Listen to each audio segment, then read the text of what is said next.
बिस्मिल्लाहिर्रहमानिर्रहीम। अस्सलाम वालेकुम। कैसे हैं फ्रेंड्स? आई होप आप सब ठीक ठाक होंगे। आज की वीडियो में मैं आपको सिखा रही हूँ कि ग्लूटेन फ्री आटे से कैसे अच्छी सी डो तैयार कर सकते हैं ताकि उससे अच्छी सी फूली हुई और नरम रोटी बन सके। और ये आज की वीडियो स्पेशली उन लोगों के लिए है जो या तो सिलिक पेशेंट हैं या जिनको सीवियर डायबिटीज़ का मसला है, जो अपनी डाइट में गंदम को नहीं यूज़ करना चाहते, या फिर जो ओवरवेट हैं और वो अपनी डाइट में गंदम को नहीं यूज़ करना चाहते। तो ये ग्लूटेन फ्री आटे की और रोटी की रेसिपी उन लोगों के लिए है। तो ये मैंने ग्लूटेन फ्री आटा ले लिया है। ये मैंने ASMR रावलपिंडी में इनकी शॉप है, वहाँ से मैं मंगवाती हूँ। अगर आपको चाहिए तो मैं डिस्क्रिप्शन में इसका लिंक दे दूँगी, इनका व्हाट्सएप नंबर दे दूँगी, आप ऑर्डर कर सकते हैं।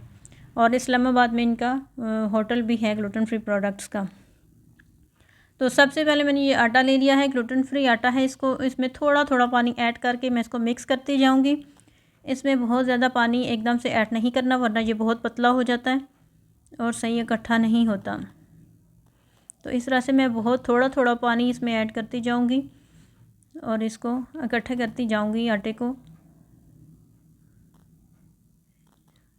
ये चूँकि ग्लूटेन फ्री आटा होता है इसलिए जल्दी जल्दी इकट्ठा नहीं होता, सेपरेट सेपरेट रहता है।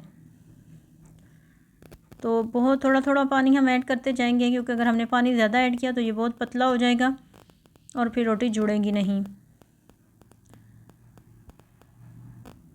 और इस तरह से अब मैं थोड़ा थोड़ा पानी साथ लगाती जाऊंगी और इसको गूंथती जाऊंगी। बहुत ज़्यादा चिपकता है ये, पहले तो ऐसे ही चिपकता जाएगा बर्तन के साथ, लेकिन थोड़ा सा आप इसको मज़ीद गूंदेंगे तो फिर ये बेहतर फॉर्म में आ जाएगा। अब ये बस बेहतर हो गया। अब इससे ज़्यादा हमने इसको गूंदना नहीं है, वरना ये पतला हो जाएगा। बस हम यहाँ पे ये हमारा आटा तैयार हो चुका है। बहुत अच्छी सी इसकी फॉर्म है। बस बिल्कुल नॉर्मल पानी मैंने इसके लिया है, कोई गर्म पानी वगैरह नहीं लिया, बिल्कुल नॉर्मल पानी है। तो ये देखें कितना अच्छा ग्लूटेन फ्री आटा तैयार हो गया है। और अब इसको मैंने 1-2 घंटों के लिए छोड़ दिया था। 1 घंटे के लिए लाजमी छोड़ें, वरना इसकी रोटी जो है वो खुश्क हो जाएंगी। बहुत ही खुश्क हो जाती है, वो खाने नहीं होती। तो अब मैंने आटा ये ले लिया है और इसके साथ खुश्क आटा भी काफ़ी ज़्यादा लगाना पड़ता है, क्योंकि ये बहुत चिपकता है हाथों के साथ। तो इस तरह से मैंने ये आटा का पेड़ा बना लिया है और इसको आराम से प्यार से मैं इसको फैलाती जाऊंगी। वीडियो में शायद आपको लग रहा हो कि मैंने बहुत तेज़ी से और बस वो रफली मैंने इसको बेल रही हूँ, रोल कर रही हूँ, लेकिन ऐसा नहीं है। इसको बहुत आराम से प्यार से थोड़ा थोड़ा रोलर को चला के इसको बस रोल करना है। तो यहाँ पे हमारा तवा गर्म हो चुका है, तो मैं इसको बिल्कुल प्यार से आराम से उठाऊंगी, वरना ये वहीं पे चिपक जाएगा, फट जाएगा।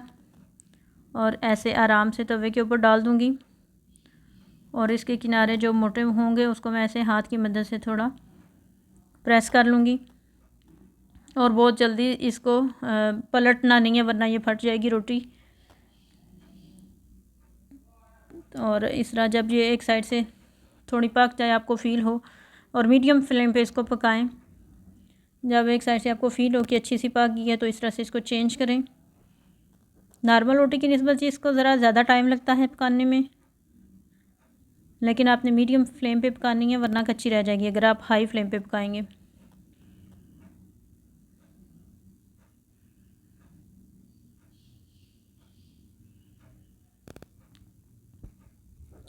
ऐसे ही मैं दूसरी साइड से भी इसको पलट के पकाती जाऊंगी। और जहाँ से मुझे ये कच्ची लगेगी वो मैं ये कपड़े की मदद से प्रेस करके इसको वहाँ से भी पका लूँगी।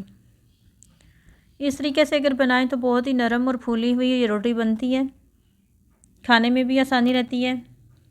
स्पेशली बच्चों के लिए जो सीली के पेशेंट हों उनके लिए बहुत अच्छी है। मतलब इस तरीके से आप बनाएं तो बच्चों को फ़ील भी नहीं होगा और वो आराम से खा लेंगे।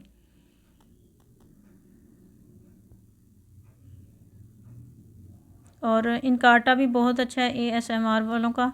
ये देखें कितनी अच्छी सी ग्लूटेन फ्री रोटी तैयार है। अगर आपको ये वीडियो हेल्पफुल लगी है, आपको पसंद आई है, तो इसको लाइक करें, शेयर करें और मेरे चैनल को सब्सक्राइब करें। मिलते हैं आपसे नेक्स्ट वीडियो में इंशाल्लाह। अल्लाह हाफिज़।